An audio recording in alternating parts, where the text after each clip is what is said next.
it's MK, and I am here with a Christie's Beautiful Life 30 Days of Sketches layout for you guys. And today's sketch is by Diana Vanderleest. And I am also playing along with my counterfeit kit that I made for the month of June. So from my kit, actually, in addition to my kit, I added Old Paper Distress Oxide. And then I have from my kit these Crafty Garden essential rub-ons. So they are 3 sheets of 6x12. I'm not sure exactly which ones I'm going to use, but we will see. I also have, I think, 4 photos. Yep, 4 photos of this beautiful sunset that my daughter noticed. So we went out and took some pictures. And then I've got a couple chipboard pieces from the dusty attic. I have a title piece and then a couple little tabs that I can't wait to use. I also have some bling, but I don't end up using this. They're enamel dots from Cedar House American Crafts, but I don't end up using those because I'm bringing in something else. I also have a couple leaves from the Pretty Little Studios Gathering collection, I think is what it was called. A label from the Advent calendar from 2023, and then a couple odds and ends, doily from Stampin' Up, the wreath from Advent calendar, a star that is from a layout a couple months or almost a year ago, and then a wood veneer piece from the shop. I also have the Simple Stories, Simple Vintage Essentials, I think is what it's called. I'm going to use the polka dot side. This paper here is from Paper Phenomenon, and I'm going to use the wood grain side and try to do something else. And then also from Dusty Attic, this isn't quite in the shop, but it will be in the shop soon. I have this giant circle mandala stencil. It is just called the 12x12 circle dot stencil. So if you have the 5x7 stencil or 6x8 stencil, I think they're 5x7s. If you have that stencil, this is just the extended version of it. So it is awesome. And then of course, these are all of my eyelets that I own, which is an uber old tool, but I could not wait to use them. As soon as I saw Diana's sketch and she had used eyelets laced with ribbon, I thought, you know what, I'm not going to do the ribbon part, but I am going to do the eyelet part. And then I pulled out the stencil and it was perfect for what I feel like I'm going to be doing. So I'm technically taking Diana's stencil or stitch. I apologize. Nope.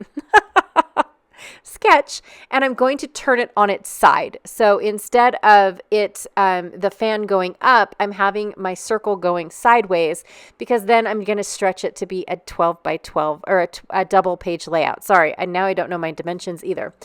So not only am I using my magnets to hold the stencil down while I stencil, I am going to go ahead and put some of this low tack tape around it because the dots go from literally edge to edge, and I didn't want to worry about getting the ink outside of the square part. So that's the only reason why I'm using tape. It's not to hold it down because truth be told, this tape is so low tack, it's worse than washi tape. Like it does not stick at all. It works really well for when you run die cuts through the die cut machine, which is what I believe this is for. But as far as holding down a stencil and actually tacking it down to where you don't have to hold it like I'm doing now, it does not work for that. It definitely does its job holding a die down going through the machine.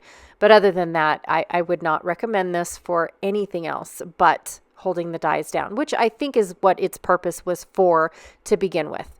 All right, so I'm going to go ahead and remove my stencil. I went ahead and I just did the whole thing because I'm actually going to use the stencil as part of my design. And I thought about just doing the fan portion, but then I realized that it would look so much cooler if I did the entire mandala of circles on this layout. So I went ahead and I picked out 3 colors. I picked a black, a very pale pink, and then of course almost an exact match to the old paper. I don't remember what Close to My Heart has it called. I do know that I have their names of them at the bottom.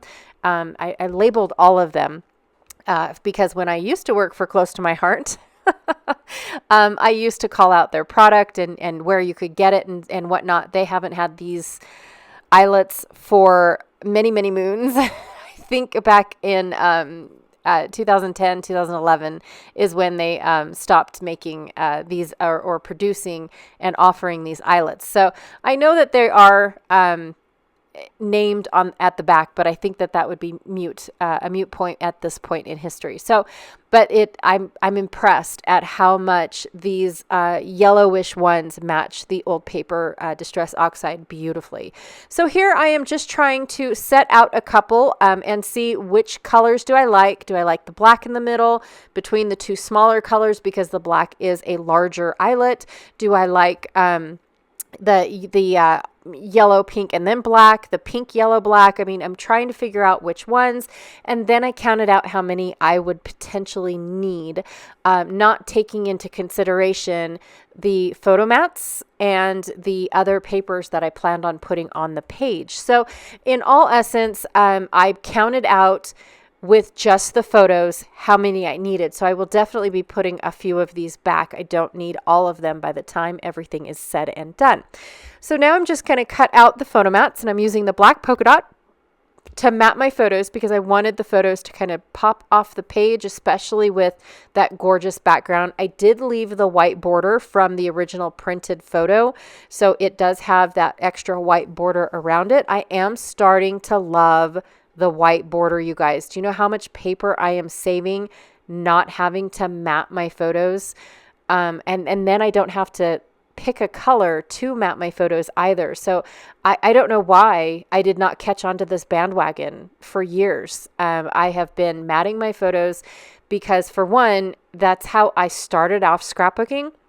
And to be honest, I cannot lay a photo down without it being matted. I just tried my hardest, and every single time I go back and I mat my photo, I just cannot do it. So with that being said, I did hop on the bandwagon. I started printing my photos with borders, and now I just do a tiny little trim and leave that white border on unless I accidentally sneeze or something and the border gets wonky and I have to trim it off. That's the only time.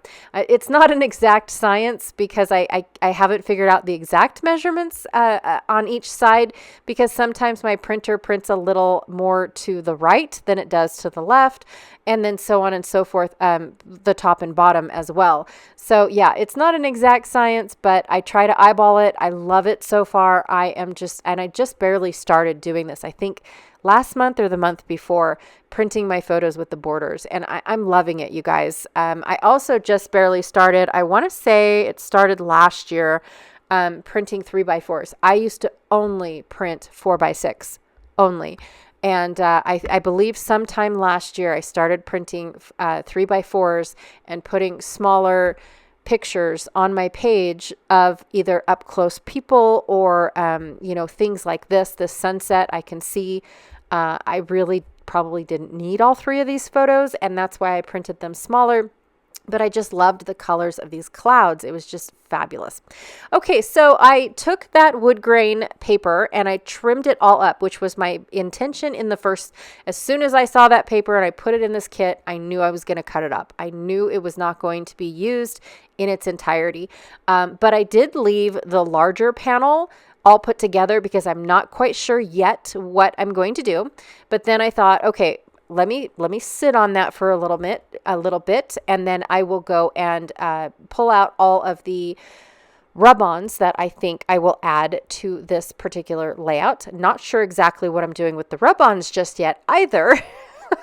Like, it's all just a guessing game at this point.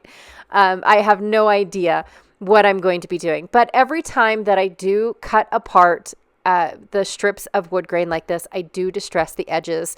I feel like it gives it a little bit more of that rustic look just because of the fact that it's a wood grain.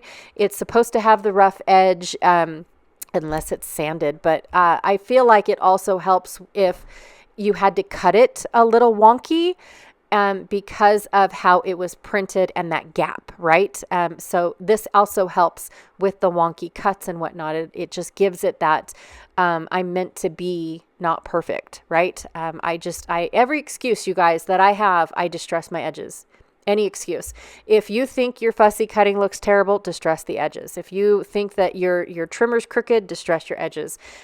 Just distress your edges. even if you just feel like distressing your edges, or like what Janet says, even if you just enjoy all that paper dandruff all over your layout, just distress your edges. I think it's a great look, and I also think that it is a great addition to not having a flat layout. I just love distressing the edges. You can distress a little, you can distress a lot. It is just entirely up to the end user, to be honest.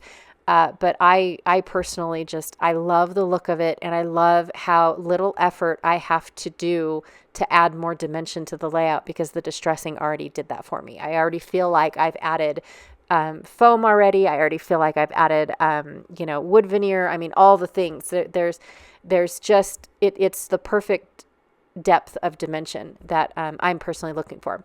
Okay, so I did decide to trim apart this whole panel. One, because of that design that was in that corner. I need to figure out a way to not really get rid of it, but cover it up, right? And so I figured if I was able to put the papers down in different lengths and sizes and hide them behind the pictures, then I can get rid of or disguise this little image that I had already cut up, because of the fact that the design went not only on the vertical wood grain, but also on the horizontal wood grain. So that's all I'm trying to do, is figure out how to hide that little image, the portion of the camera lens and the edges of the paper. Now, the edges of the paper, I do end up making a little bit more to like, oh, I meant to do that. That's part of the design, right? Even though they do kind of get lost by the time that I'm done. I'm not measuring. I'm not doing anything. It's all a guessing game at this point. I really have no rhyme or reason to putting my pieces of paper down, other than I did want to leave the gaps. I thought the gaps were a really good addition to this extra layout that I am doing. I've at this point in time, I took the layered papers that were underneath Diana's sketch, and now I am keeping them. Well, even though I did tell you guys that I twisted the sketch, but then I went back to not twisting the sketch. So the papers on Diana's sketch are going horizontal, and so are mine, even though my fan went off to its side. But at this point, who knows what I'm doing? Okay, so now I figured out where all of my rub-ons are going to go.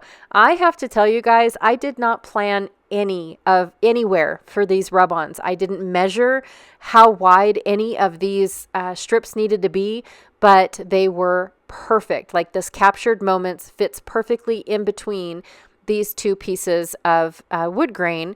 I did have to tuck it in a little bit, but look at that. It's perfect. The word moments fits in there. The T has to go underneath a little bit, but that's fine.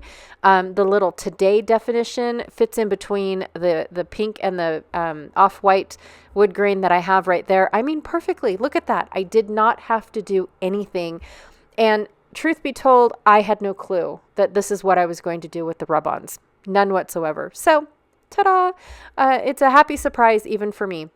Okay, so I've got 3 more rub-ons to put on this one particular side, and then I saved another rub-on for the other side as well. So I'm just trying to find small little gaps. I do cut apart some of the rub-ons just so I can get them closer than or farther apart than what they were on the actual rub-on sheet. So that is another thing that I'm trying to do.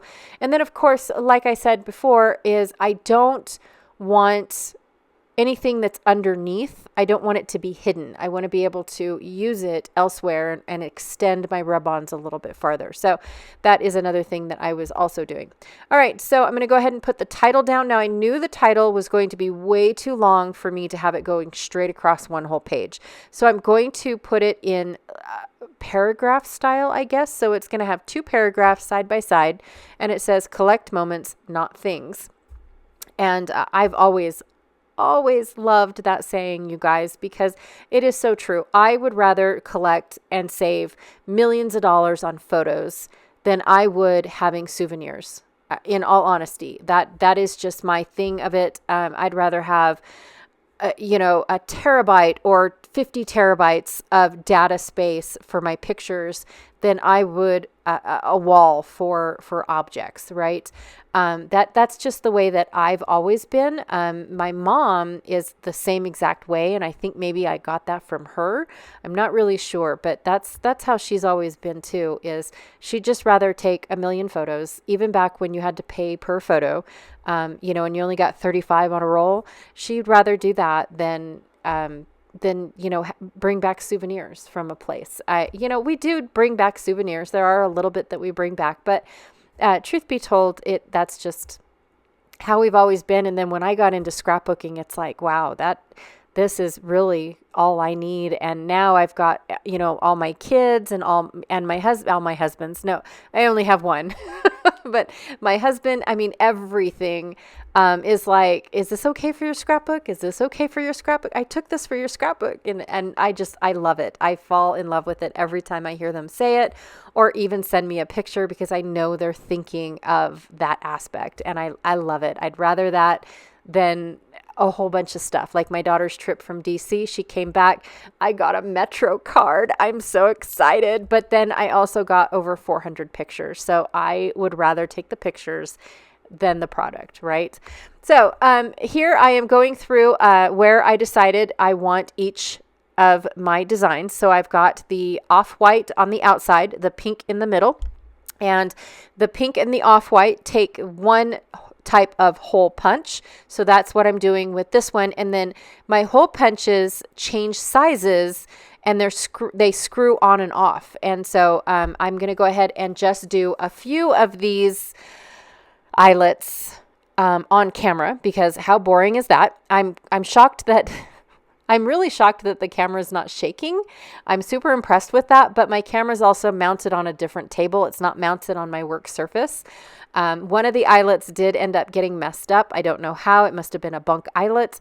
So it didn't even go through the paper. So I just popped it right out, put a new one in. And then I'm also going to be doing the eyelets where I feel like I would be able to see them on the other page as well. So that way it looks like a continuous row of eyelets. But my holes for my black eyelets are actually a little bit larger. So I have to switch out not only the hole punch, but the press that is used as well.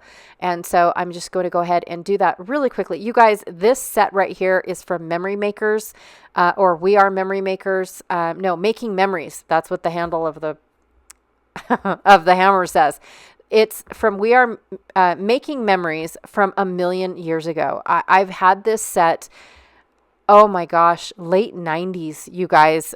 That's how long it was. Ever since I saw this beautiful layout where somebody did a corset, and it was on 2 pieces of paper on their layout, and then they stitched it, and it was just absolutely beautiful. And I had to have all the eyelets. I really did. However, the eyelets that I started off with were the smaller ones. And if I'm being honest, I could not get ribbon to smoothly go in without catching on the back of the eyelet, right? Where it spiders out. And so I never did a corset. I never did, because I couldn't find these larger ones. And now I have the larger ones. I never went back to eyelets. Isn't that how that works? But I loved how many eyelets I used on this layout, you guys. I was so impressed and so happy with how this layout turned out. I love the clickety-clack of the eyelets on the back of my layout. That's my favorite. But in all honesty, I love this. I don't know what's going to be behind them yet to know if I need to put something behind them. So I'm not really sure exactly what layout these are behind these exactly. I just said that 5 times. So I'm not sure if I need to cover those holes up yet or not. I will keep you posted when they actually end up in a layout. But to be honest, these photos were taken just a couple days ago. And so I don't have a 2025 album set up yet. So I have no clue what's going to go behind these before I start covering up my eyelet holes. All right, you guys, thank you so much for hanging out with me today. I really, truly had a blast putting this layout together. It was so fun. It's a blast from the past, to be honest, because I brought out these eyelets, but yet I brought out all this new product. And I loved it. I had so much fun with this layout. Diana, thank you so much for such a cool, fun sketch. It was truly fun. Don't forget to check out all of the links that I have down below for Christy's Beautiful Life 30 Days of Sketches, as well as the Counterfeit Kit group and folks that are following along with that. And again, thank you so much for hanging out with me today. I truly appreciate it when you come and hang out with me every day, and I'll check you guys all later. Bye.